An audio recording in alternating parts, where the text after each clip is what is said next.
देवर्षि नारद ने व्यास जी को अपने पूर्व काल की गाथा सुनाई बताई, सत्संग की महिमा, संतों की कृपा अनुग्रह की अनुभूति बताई, भगवत भजन का अद्भुत प्रभाव बताया।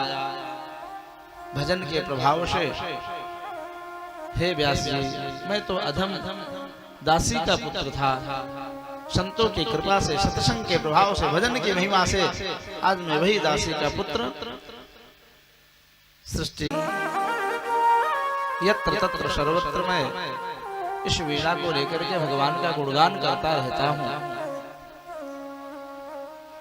देवर्षि जी की कृपा से व्यास जी ने भागवत के तत्व उपदेश को पाया और श्रीमद् भागवत महापुराण की रचना की। लेकिन भागवत का सच्चा पात्र अधिकारी कौन है? तो दूसरे श्लोक में वर्णन है, निर्मत्सराणाम सता। जाके मन से मत्सरता की भावना दूर हो गई है। किसी के उत्थान को, प्रगति को देख करके, विकास को देख करके जिसका मन कुढ़ता नहीं है, जो जलता नहीं है, वही निर्मत्सर व्यक्ति कहलाता है। और ध्यान देना, एक होता है घुन लकड़ी में लगता है, जायसवाल साहब जी, तो लकड़ी कितनी भी मोटी, ताजी हो, अच्छी हो, लेकिन अगर उस लकड़ी में घुन लग जाएगा ना, तो कुछ दिन के बाद वह लकड़ी किसी लायक नहीं रह जाती है, खोखली हो जाती है, खा जाते हैं कीड़े। वैसे ही व्यक्ति के अगर मन में, अंतःकरण में, चित्त में मत्सरता रूपी घुन लग गया ना, तो ऊपर से भले व्यक्ति हृष्ट पुष्ट दिखे, लेकिन वह दूसरे के विकास, प्रगति को, स्थिति को देख करके जलता भुन जाता रहता है और उसकी दशा बड़ी विपरीत हो जाती है। वह सुखी हो ही नहीं सकता है। जो दूसरे के विकास, प्रगति को देख करके कुढ़े, उसको कोई सुखी कर ही नहीं सकता है, क्योंकि वह अपने ही कारण, अपने स्वभाव के कारण दुखी हो रहा है। और स्वभाव बदलना साधारण बात नहीं है। स्वभावो दुष्ट जो लोके सदैवासुर मानुषम। जिस व्यक्ति का, जिस देवता का जो स्वभाव है, उस स्वभाव को बदलना बहुत ही असंभव है सज्जनों। इस प्रकार से यद्यपि व्यास जी के पास बहुत शिष्य हैं, जयमणि, पैर, वैशंपायन, दारुण आदि बड़े बड़े यशस्वी, मनस्वी, तेजस्वी शिष्य हैं, लेकिन भागवत के विशुद्ध पात्र नहीं दिखे, पात्रता नहीं दिखी उनमें। अतः व्यास जी ने भागवत का पूर्ण ज्ञान नहीं दिया, क्योंकि जयमणि आदि हैं तो, लेकिन कोई क्रोधी है, कोई कामी है, कोई लोभी है, कोई ईर्ष्यालु है। एक ही भागवत का सच्चा पात्र है, वो है मेरा पुत्र सुखदेव।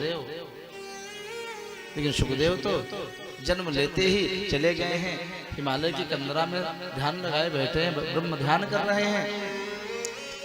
व्यास जी ने अपने कुछ शिष्यों को कहा, जब तुम वन में समिधा बीजने जाते हो, सुखदेव दिखाई देगा ना, तो उसको भागवत का ये मंगलमय श्लोक सुनाना। गुरुजी से पाए हैं एक बड़ा ही सुंदर भगवान बाके बिहारी के रूप माधुरी का वर्णन है जिस श्लोक में। वेणु गीत का सुंदर मधुरमय श्लोक है। वन में विचरते हुए ब्रह्मचारियों की दृष्टि पड़ी, सुखदेव जी ध्यान लगाए बैठे हुए हैं। गुरु जी की आज्ञा का स्मरण हुआ और बड़े प्रेम से, भाव से उन शिष्यों में समवेत स्वर में उस मंगलमय श्लोक का गान किया है। बरहा पेडम नटवर वपुः कर्णयो कर्णिकारम् बिभ्रदवासः कनककपिशम् वैजयन्ती च बाला रन्ध्रान वेणो रधर सुधया पूरयन् गोपवृन्दैर्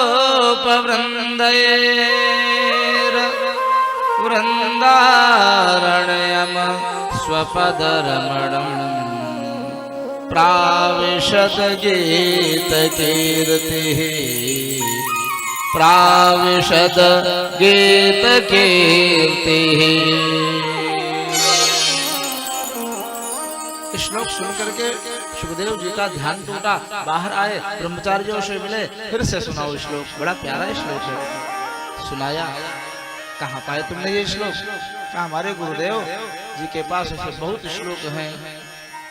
लेकिन मन में कुछ विचार करके सुखदेव जी फिर से जा करके ध्यान लगा के बैठ जाते हैं। क्यों?